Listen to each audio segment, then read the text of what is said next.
What's your favorite city? When I ask myself that question, I get lots of favorite cities. Um, one of my favorite cities is the city where I live, Las Vegas. It's not my favorite because of the strip. I don't gamble. And frankly, the shows, although I am told that there are shows that are out of this world. I've seen a few, but they're so expensive. We don't go to. I mean, we hardly ever go to shows. As a matter of fact, the shows I've seen, we went to because we were gifted tickets. So it's not that. I like the climate. Today it's only going to be 106. Yesterday was 109, but uh, everywhere I go is air conditioned. So I I like the people. Uh, they're generally, I don't. This is going to sound bad, but they're kind of generally a rough crowd. One of the things I've noticed about Las Vegas people is that they seem to be less concerned with concealing their flaws. What they want to project is generally not about character, it's about income and status.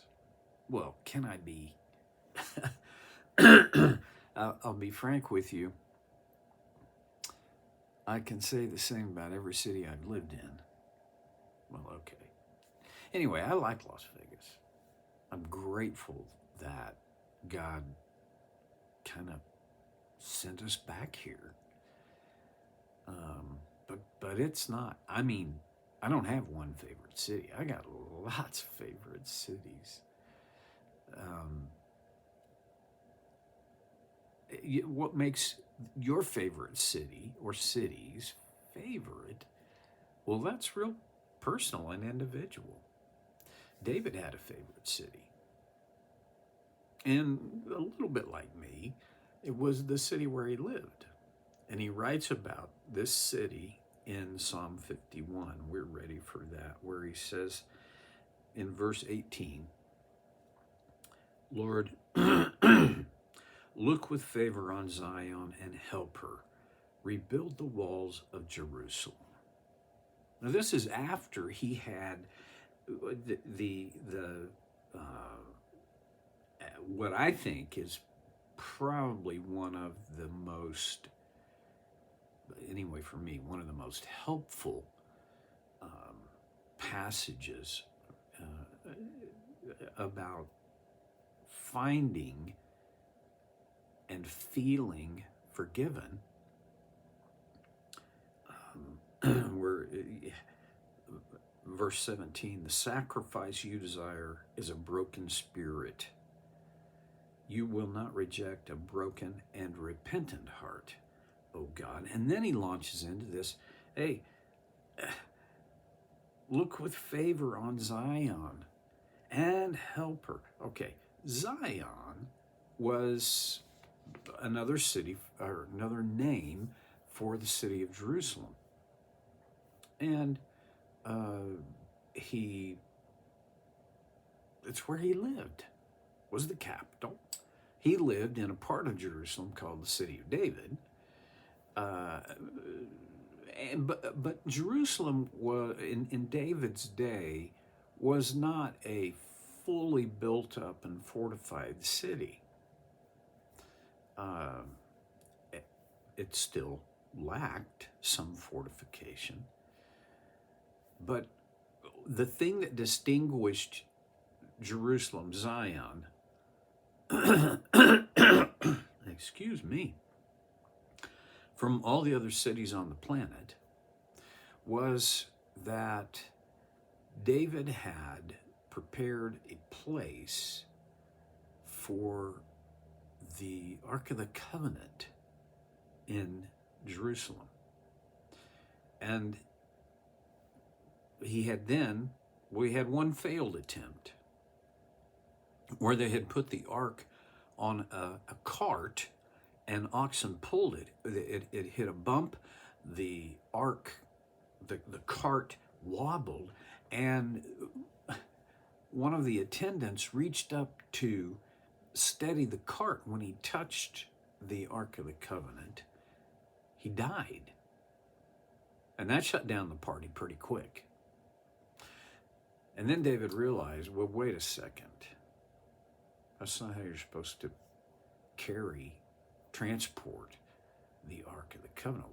And my question is, why didn't the priests and Levites explain to him that the only way to transport the Ark of the Covenant was by it had poles on both sides that 4 guys were to lift it up and carry it on their shoulders. When they finally did that, they did make it in. David danced with joy. They sacrificed oxen and goats and sheep, and it was like one of the grandest celebrations. It was probably the grandest celebration of David's reign as king. It was that made Jerusalem, the presence of the Ark of the Covenant, which doesn't, for us, it's an ornate piece of furniture, but it's a piece of furniture. It's a box. If you've seen the Raiders of the Lost Ark, they actually did a fair job of fashioning what the Ark of the Covenant probably looked like. This was back in the day when I was a youth minister and the movie came out. That's how old I am. And I did a little research and study on what if we had used the value of gold in the day that the movie came out. And rough calculations, because I'm not capable of anything more than that. Just the gold value. Not even accounting for the artistry and craftsmanship of the article. Just the gold was in excess of $5 million. It was an expensive piece of furniture. But to the Jew, to David, this piece of furniture, this box, beautiful, ornate, vastly expensive, was where God's presence lived. Now, I think David thought of God's presence in 2 ways at the same time. He believed that God was present, physically present, at the Ark of the Covenant, between, it's called the mercy seat. There were 2 angels, cherub angels, who kind of overlooked the top of the box of the ark. That flat top is called the mercy seat, and this is where David believed God's physical presence lived. He also believed that God's physical presence was everywhere. He wrote a song, a poem about, if I go to the depths of the ocean, you're there. If I can't go anywhere that you're not. And this is a legitimate view.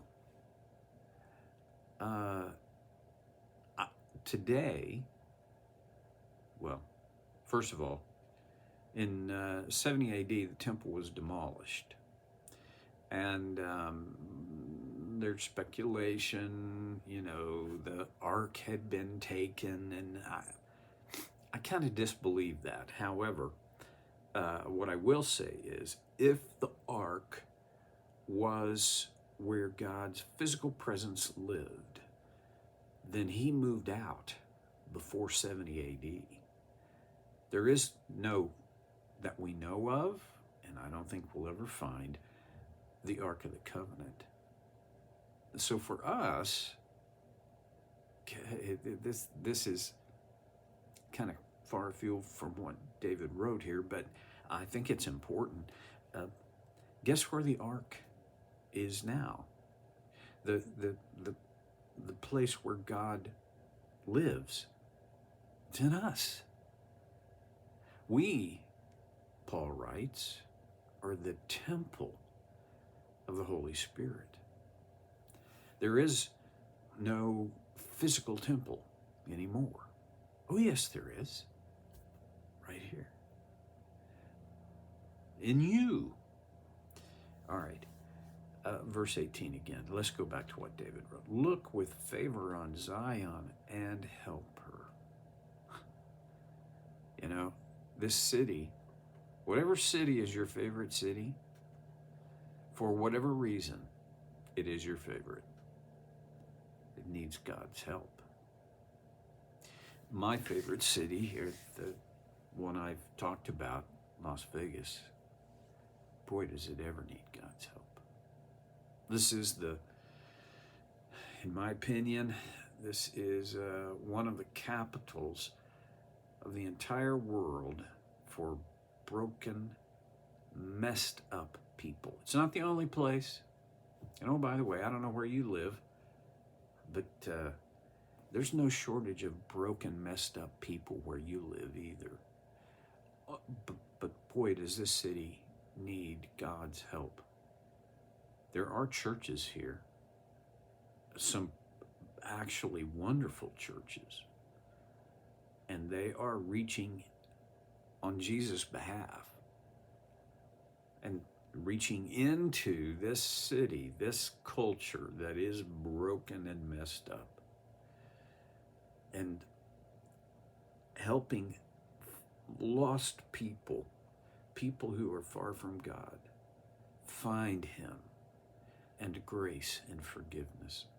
You don't do that without good intentions, but you don't do that with good intentions only. You don't even do that with a lot of effort. You won't do it without a lot of effort, but we don't do that without God's help. Wherever you live, that city will not be helped, and healing won't come to individuals in that city without God's help. Duh, you knew that. But maybe we need to remind ourselves, and maybe we ought to pray this prayer. God, look with favor on Las Vegas or wherever you live. You fill in the blank, and help her. That's the challenge today. Ask God to help the city where you live. And that really begins, help me. Well, I'll pick it up here next time on So Care with Stevie Boy.